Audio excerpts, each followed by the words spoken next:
So we have talked about rebellion and disloyalty and what call this conspiracy and proposal to commit rebellion. Disloyalty, inciting to rebellion. So now we go to sedition. We already discussed sedition. Sedition is rising publicly, rising publicly and tumultuously against the government. The offenders so employ force, intimidation, or other means outside legal methods. So, mao ni siya ang akong gisulti sa una na this is not rebellion. They are not taking arms against the government, but they rise publicly and tumultuously, that's violently, by intimidation or force to force their ideas, their positions to the government, to compel the government to their ideas or to change policies undertaken by the government. So, mao na yung mga protesta. At first, the protest itself is valid, exercise of right to protest the government, but if you rise publicly and tumultuously and violently and you destroy public offices or public properties, then you may be because of political goal or political motive na kay gustong mahitabo nga buhaton sa gobyerno and it was denied. So ang imuhang purpose is to compel the government to your whatever idea or policy you may like. So mo na siya mahitabo. You may be liable for sedition. Sedition is rising publicly and tumultuously. So inciting to rebellion, the same. Inciting to sedition, the same. By speeches, proclamations, emblems. You incite others to commit sedition. So wala ka ning participate but you incite. Incite means you influence, heavily influence, or you imong gidaldal ang mga tao nga mo rise publicly against the government violently and by through force or intimidation. So that's inciting. Now, violation of parliamentary immunity under Article 145, it speaks about two acts or the acts punished under Article 145 are first, using force, intimidation, threats, frauds to prevent any members of the Congress, subcommittees, or divisions from expressing his opinion or casting his votes. So, from attending, expressing his opinion, or casting his vote. So, imuhang i-prevent ang any member of the Congress, member of its subcommittees. Now, the second act punished under the provision is arresting or searching any member of the Congress while any member thereof while the Congress is in session. Parliamentary immunity refers to acts punishable by not more than prison correctional. So, the law speaks about penalty of prison mayor. It should be prison mayor or higher. So, except daw. So, if a member of the Congress committed a crime that may be punished by prison mayor or higher, you can arrest him even though the Congress is in session. Now, if any member of the Congress committed a crime which may be punished by prison correctional or lower, you cannot arrest that person while the Congress is in session. That's violation of parliamentary immunity. And that's the essence of the law. Now we go to illegal assemblies under Article 146.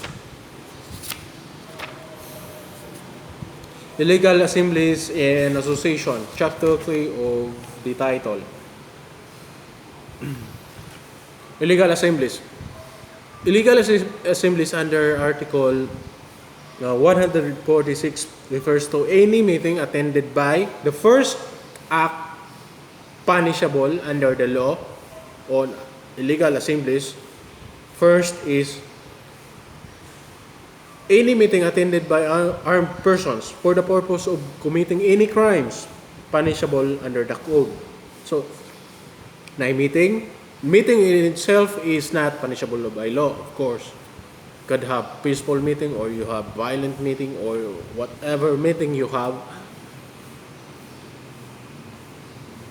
It's not punishable by law.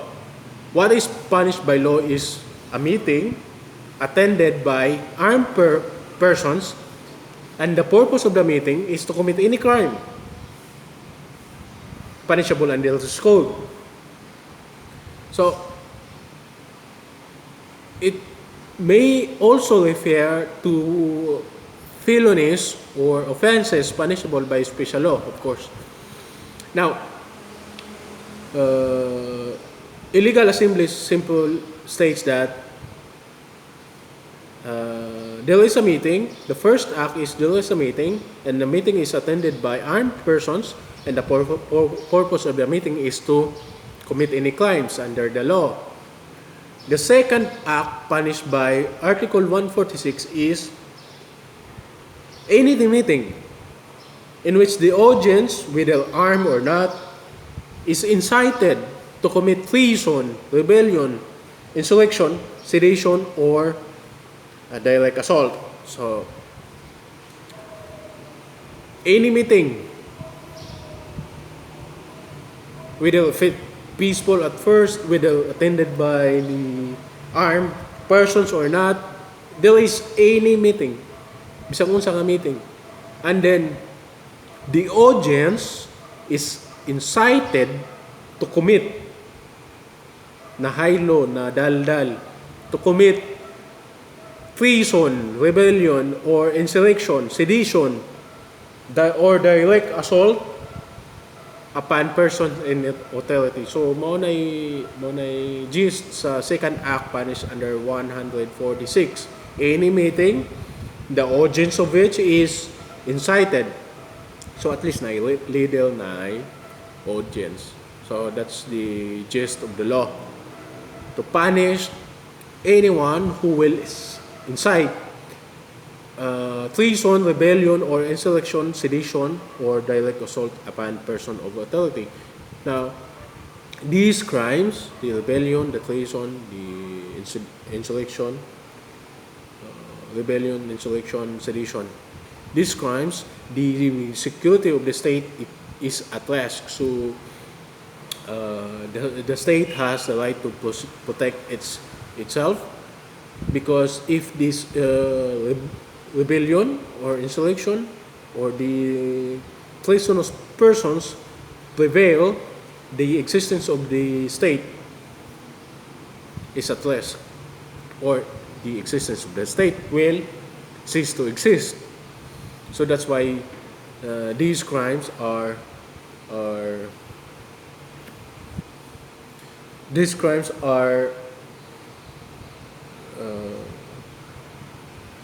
these acts are criminalized mainly to protect the state. Right, moving on to Article 148, direct assault. Direct assault, the act's punish is first without public uprising by employing force or intimidation for the attainment of any purposes as stated in defining the crimes of rebellion or sedition. The first act is the offender employs force or intimidation. The aim of the offender is to attain any of the purpose of rebellion or insurrection, and there is no public uprising. So muna ang direct assault in the first act. The direct assault in the second act is again without public uprising, by attacking, employing force, or seriously intimidating or seriously resisting any person in authority or any of his agents while engaged in the performance of official duties or on occasion or on such performance. So, ang offender attack, employs force, makes serious intimidation or serious resistance. The person assaulted is a person in authority or his agent. Person of, we'll talk about later the person in authority.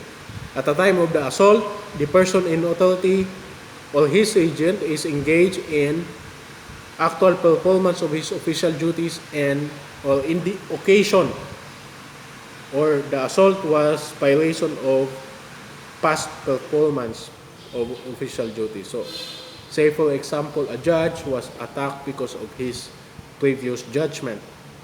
A prosecutor was attacked, was seriously intimidated because of his previous official function in prosecuting. A police officer was attacked because of his while doing his official function. So that's the act that may be punished under Article 148, the direct assault. So while in the performance, someone is attacking you because they don't like you performing the official function, or because you have done this in your past or previous official function, you were attacked by the person, by the offender. So, and that makes the crime direct assault because you are person in authority and you are attacked because of your function or your previous or past performance. Now, in case of indirect assault, a person in authority or his agent is being attacked or violated as stated in direct assault in Article 148. Now, a person comes to an aid. Gitabangan ang person in authority while being attacked or intimidated or harassed or seriously resisted, and then ang katong ning atake sa person in authority use force or intimidation to such person coming to an aid of the authority or his agent. So, ikaw, the same example with the judge. The judge was attacked because of his previous judgment. Naay-laing tao ning tabang and then katong ning tabang gi-appeal. So, that's the indirect assault under Article 149. Same as police officer. He was attacked while performing his official function or duty.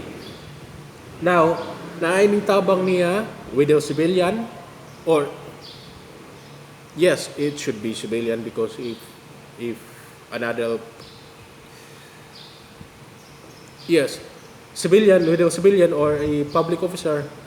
Now, another individual come to help him, then ang katong ning tabang mao na koy atake sa offender, then the crime committed to that individual by the offender is indirect assault. Yes, same sa example sa prosecutor in his previous functions or duties or because he's performing his duties, he was attacked. Now, ang kanang nitabang niya, gi-atake pod, the act of the offender in attacking the person coming to an aid, the person in authority, the act is considered indirect assault. Okay.